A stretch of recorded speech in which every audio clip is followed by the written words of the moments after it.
গত 20/9/2024 সালে মোহাম্মদপুরের আপনার বেড়িবাঁধ সংলগ্ন মাজার রোডের সামনে রাস্তার উপরে একটা ঘটনা সংঘটিত হয়েছিল। সেদিন সন্ধ্যা 6টা 20 মিনিটের সময় একটা মোটরসাইকেলে দুজন যাত্রী ছিলেন।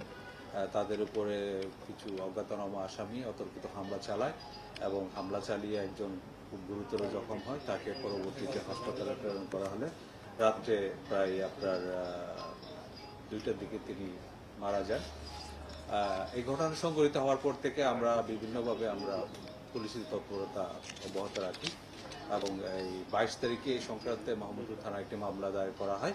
মামলা দায়েরের পর থেকেই এবং এর আগে থেকে আমাদের কাছে যে তথ্য ছিল সেই তথ্যগুলো আমরা বিশ্লেষণ করে এবং আশেপাশের সিসিটিভি ফুটেজ বিশ্লেষণ করে আমরা কিছু অপরাধী শনাক্ত করতে সক্ষম হই।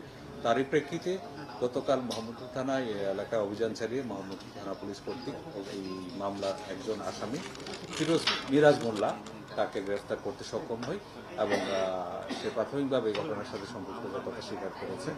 আমরা জানি যে যে বিচ্ছিন্ন ঘটনাগুলো ঘটেছে সেখানে পুলিশি তৎপরতা আমরা যথেষ্ট চেষ্টা করছি। আমরা যারা অপরাধী তাদেরকে আইনের আওতায় নিয়ে আসার জন্য তারই ধারাবাহিকতায় এই যে ঘটনাটা ঘটেছিল মোহাম্মদপুর থানা এলাকায় তারই একজন আসামি গ্রেফতার হয়েছে এবং এই ঘটনার সাথে অন্যান্য যারা জড়িত তাদেরকেও গ্রেফতার করার প্রচেষ্টা অব্যাহত রয়েছে। এটা হলো সেই মিরাজ মোল্লাকে আপনারা দেখতে পাচ্ছেন। আরেকটা বিষয় আমাদের খুব গুরুত্বপূর্ণ একটা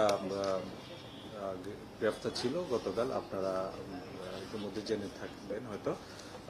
আমাদের গাজীপুরের কাশিমপুর জেল থেকে পালানো ঢাকা বিশ্ববিদ্যালয়ের ছাত্রী হত্যার যাবজ্জীবন সাজাপ্রাপ্ত আসামি মজনু তাকে আমাদের ঢাকা মেট্রোপলিটন পুলিশ গতকাল কুড়াতলী বিআরটিসি বাস কাউন্টারের পেছনে রেল লাইনের পাশ থেকে গ্রেফতার করে এবং গ্রেফতার করার পরে তাকে ওই যেহেতু সে সাজাপ্রাপ্ত আসামি এবং তার বিরুদ্ধে আপনার কাশিমপুর কারাগার থেকে পালানোর অপরাধে আরও একটি মামলা হয়েছে। পরবর্তীতে তাকে কাশিমপুর কারাগারে হস্তান্তর করা হয়েছে। আর পুরানো দিয়ে নতুন নিতে আজই চলে আসুন আপনার নিকটস্থ ওয়ালটন শোরুমে। আরেকটা বিষয় রয়েছে, আপনারা জানেন আমাদের যে অবৈধ অস্ত্র এবং বিভিন্ন বিষয়ে আমাদের পুলিশি অভিযান চলছে।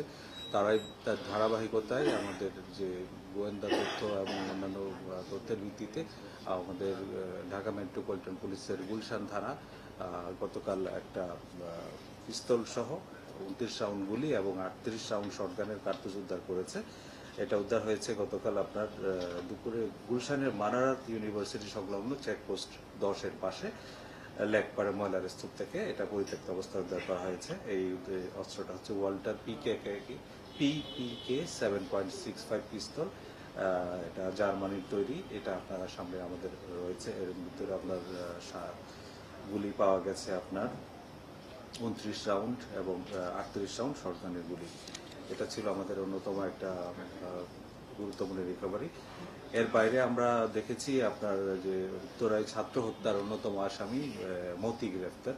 আপনারা জানেন সাম্প্রতিক ছাত্র জনতার অভ্যুত্থানে যে বিভিন্ন গোষ্ঠী এই অভ্যুত্থানটাকে এই আন্দোলনটাকে বিভিন্ন খাতে প্রবাহিত করার জন্য এবং ছাত্রদের উপরে নানাভাবে তারা হুমকি দিয়েছে এবং আক্রমণ করেছে। এই সংক্রান্তে যেসব মামলা হয়েছে সেসব মামলাগুলো আমরা ইতিমধ্যে খুব গুরুত্ব দিয়ে এবং নিবিড়ভাবে তদন্ত করছি এবং মামলায় যারা জড়িত প্রকৃত আসামি যারা রয়েছে তাদেরকে আমরা গ্রেফতারপূর্বক আইনের আওতায় আনার জন্য আমাদের কার্যক্রম অব্যাহত রেখেছি।